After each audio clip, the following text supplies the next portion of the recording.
Apocalypse. This is Little Wing 1 here today, reporting to you from an undisclosed location deep in the heart of the crazy city. And today is going to be an interesting day because there's going to be no lessons and no graphics and no Bible actually in front of me, which is a strange thing for today, but I just wanted to meet with you today and tell you my story. And if you're interested in it, that's awesome. If you're not, that's okay too. And you can put any questions that you have down into the description and I will get back to you. And I just thought that today we would talk about what is your story, or do you even have a story? And I want you to think about it, because everybody has a story. Wherever you've been, whatever you've done, you have a story up until now. Certain stories, like mine and others, are used to help people that are struggling. And I say that with all humility because I've done a lot of bad things and I've been involved in some things. And I think what happens is I meet people who are struggling with the same things, or some people who are, having a hard time, and I can actually relate to them. I can pull that experience out and I can relate to them. So I don't feel sorry about things that I've been through, because I think that what happens is God uses it so that I can touch other people and I can relate to other people. And I'm not coming out there saying, oh, I can't relate to you, get away from me, or I can't understand you and I don't want to. I think that with our experiences come with it. What comes with our experiences is tools that we can use to touch other people. And it's not always a bad thing, things that you've been through. I know that a lot of things that I've been through in my life, I wouldn't go back again. But at the same time, I'm not sorry for it, like I say again, because it can be used to help other people. So with that, let's get on with it. I grew up in Southern California area, and I was a daughter of a very young mother. My mother was 15 years old when she had me. She was a victim of an assault situation where she was at a party and somebody assaulted her, and she decided instead of throwing that pregnancy away, she kept me.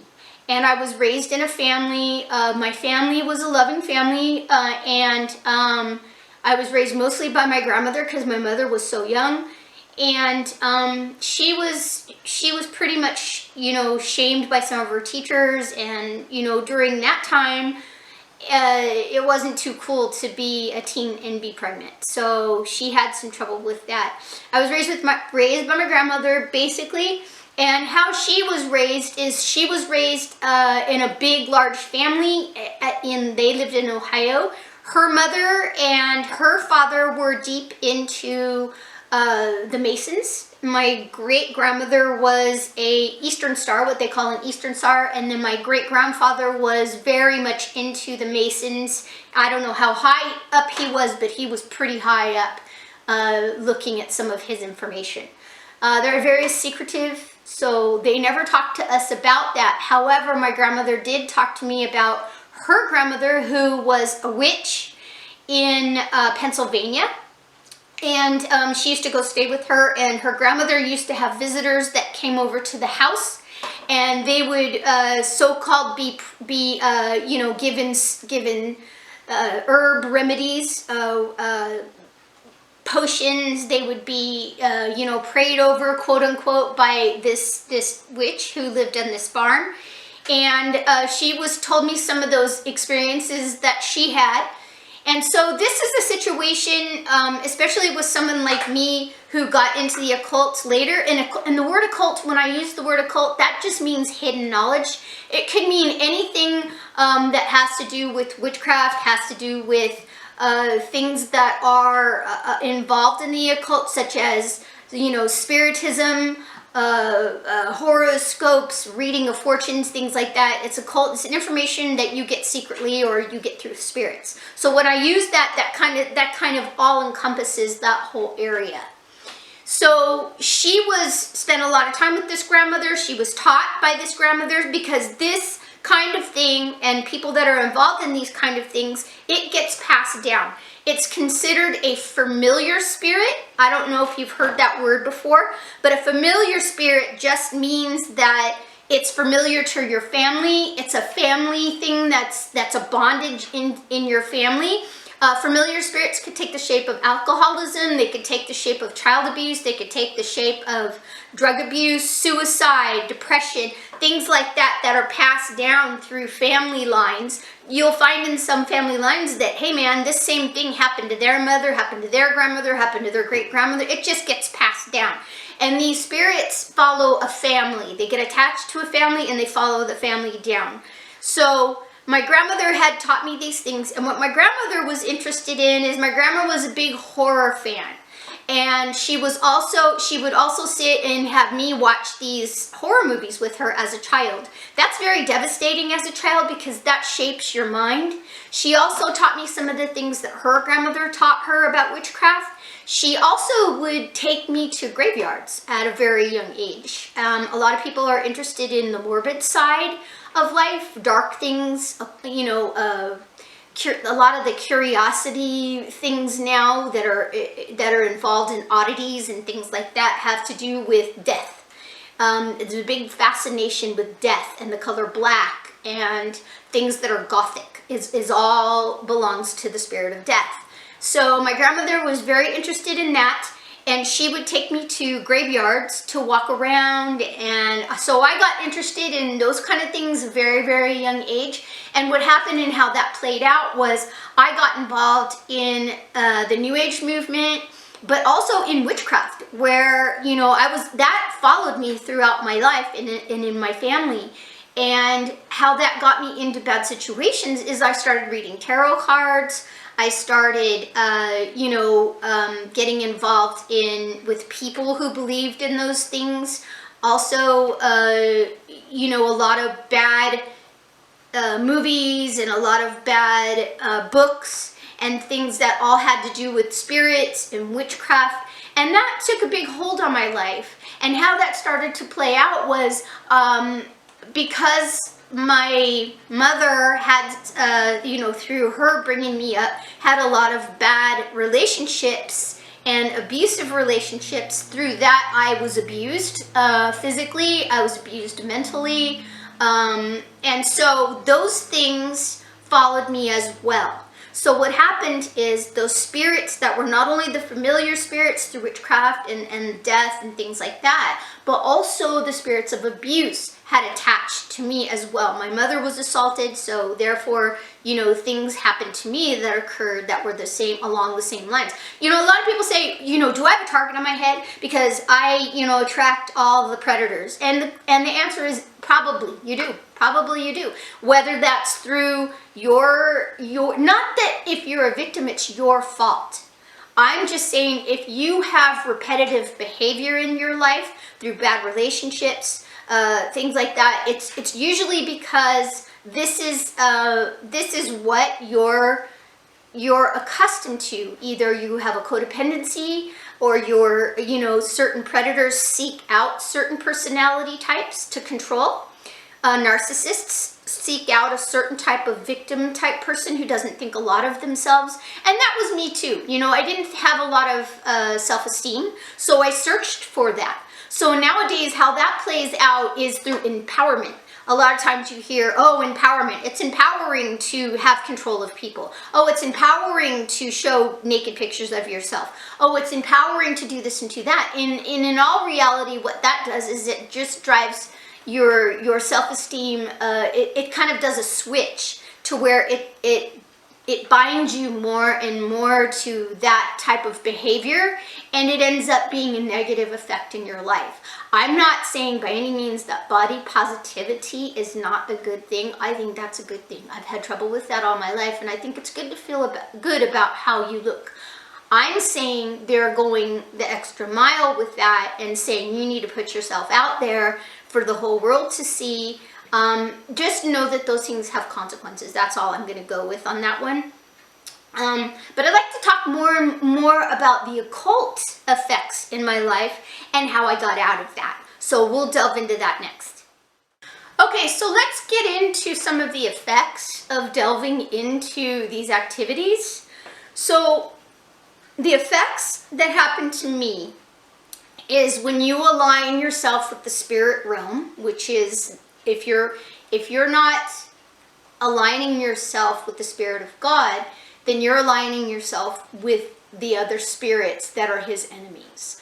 That is a spiritual principle, very evident in the world. You will see that in a lot of horror movies. You will see that online of people having stories of being frozen in their sleep paralysis. You will see haunted houses. You will see people that are having dreams, nightmares, things like that. Things actually manifesting in their homes. That is all real. I know that there are skeptics out there, and I know there are people who won't believe me and who will laugh at me, but I'm telling you that has followed me most of my life. I've lived in several haunted homes, and I am convinced that those things have followed me as well. There are homes that actually have spirits in them even before you get there, because how that works is they claim a territory, either you or an object or a property. They're allowed to do that in the spirit realm until you kick them out.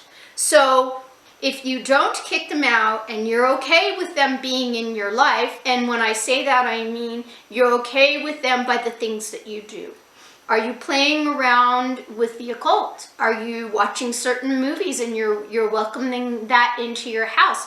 Because, you know, they pray over their items just like Christians pray over their items. They pray over their movies. They pray over their scripts. So you're actually, when you're watching something, you're allowing that to come into your house. Did you know that? Some of the music that you listen to has been spiritually charged.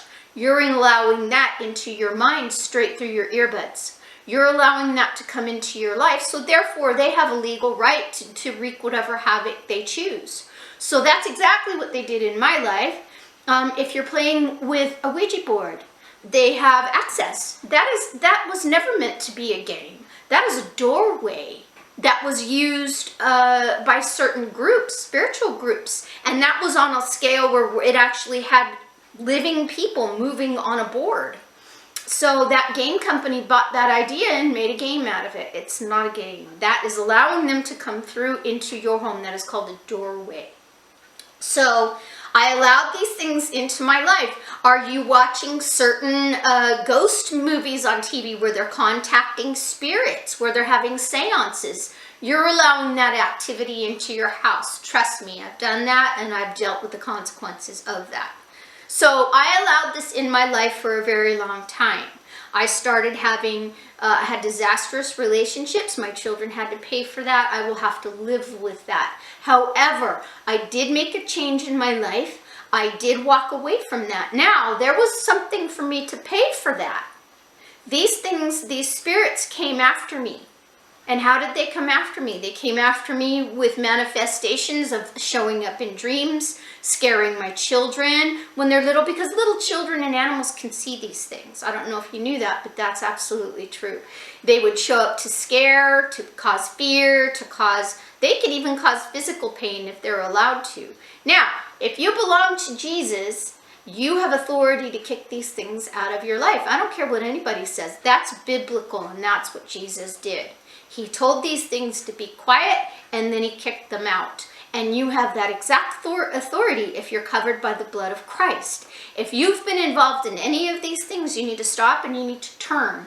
And you need to kick them out, whether that's going through your house, removing objects, removing books, removing music. I had to go through everything, DVDs, books, music, jewelry, even on your body that identifies with a spirit. It could be a pentagram, it could be a moon, it could be an owl, it could be anything that does that represents the occult that's on your body. Same reason why you wear a cross. Why do you wear a cross? Because you identify with the death of Christ. These people wear talismans on them, little things on their clothes or on their shirts. Be careful of the clothing you wear. There are t-shirts with occult symbolism on them. Be very careful with that. I don't have time to get into that. We're going to do a whole symbolism video because I keep talking about it and I need to give you examples. Not today though. We're just talking about testimonies. So what happened is I believed in Jesus, and I kicked all of those things out of my life. I changed the way I was doing things, which is repentance. You have to stop and you have to turn and change. So that took a long time because I didn't know how to do that. That was a whole lifetime of doing that. And because of those familiar spirits that were attached to me, I had a fight on my hands. I had a fight on my hands in my dream life. I had a fight on my hands, sometimes physically being attacked, sometimes my children being attacked. Sometimes, I would come across somebody or something that would say something to me and remind me of my past. Even today, even now, I have that happen to me. But you know what? The power that I have right now is so much stronger than the power in the occult that you can't, there's no comparison. There's no comparison to the blood, the power of the blood of Jesus Christ. They cannot stand against it. When you give your life to Christ and you turn from these practices, you have the power to claim Jesus over your life. You have the promise of everlasting life. So when you're turning against witchcraft, or you're turning against Satanism or itself, or you're turning against any of these occult activities, you're going to have a fight on your hands, but that's okay. Because now your daddy is bigger than theirs. Let's just say that. You have something behind you that is protecting you. And not only do you have God to protect you, you have angels. It says you have angelic help. There are times, and this is getting pretty deep, but there are times when I feel like they aren't allowed in my house unless I let them in my house, but there are things out in the dark outside that I can actually feel. I don't know if you've experienced this kind of thing, but any kind of supernatural knockings on windows, banging on, even, my dogs will get up and start barking for no reason because the door will make a noise outside. And so what I do is I pray around my house for protection. And a lot of times I'll pray and I'll know that God is listening to me and that I have the help of angels. You can cry out for help if you turn from those things. And so the question I'm asking you today is, do you have a story? Where do you come from? Do you come from a family of abuse? Do you come from a family of alcoholism? Do you come from a family of occult? Do you come from a family of drug abuse? Do you come from a family of domestic violence? Whatever it is in your family that you come from, you can turn from that and you can change that. And what you have to do is you have to repent from that, which means not that you have to say, I'm sorry for being a victim. That's not what I'm talking about. If you've been actively, willingly present and involved in these things, then you need to say, I'm sorry, Lord. Come into my life and help me to do something different. I ask for your forgiveness. I accept the salvation of Jesus on the cross. And I ask, Lord, that you would show me that you're real in a way that I can understand. Not the church, not anything that you see on TV. Just God's a personal God. He'll show you that he's there and he's real. He will if you ask him. I know, because that's happened to me. If that didn't happen, believe me, I wouldn't be here. Trust me. I was one of the most skeptical non-believers. I couldn't stand Christians. I couldn't stand watching Christian TV. It drove me crazy. I thought, I'm never going to be one of those people. There's no way. I'm me. And there's no way I'm going to look like that, talk like that. So he will come to you as an individual, because that's what it's about. It's not about all this other show and junk. It's about you and your Creator talking to each other on a basis that you can understand. And that's how I like to talk on this station. I like to talk on a level where anybody can understand it, not using too big of words and big Christianity words so that people don't understand what I'm talking about. So I would say, if you're involved in any kind of thing that has to do with paganism, the occult, and your life is miserable, I'm going to ask you, does that make you happy? Did those things make you happy? Are you happy in your life right now? If you are and you're just moving right along, then this isn't for you. But if you are not and you would like to change your life, do what I said. Stop where you are. Ask for forgiveness of anything that you've willfully been participating in. turn, stop and turn back, and ask God to help you, protect you, show you how to go, how to walk, who to surround yourself with, because sometimes the people that you're surrounded with are propagating that behavior. They're toxic. And if you need to cut them off, you need to cut them off. I've had to get restraining orders. I've had to do all kinds of things. Be brave. Be brave and do that. So I had to do that. I had to change my life. I had to turn. I had to walk towards God. And I had to ask for his help. And guess what? He helped me. My life is completely different now. Trust me. I'm not in an abusive relationship. My children are safe. My life is safe. And I have help. It's completely different. So hopefully that helps somebody today. Hopefully you're hearing me out there. If you want to write a comment, go ahead. Otherwise, may the Lord bless you. May the Lord keep you. This is Little Wing One signing out, and I'll talk to you next time. Bye-bye.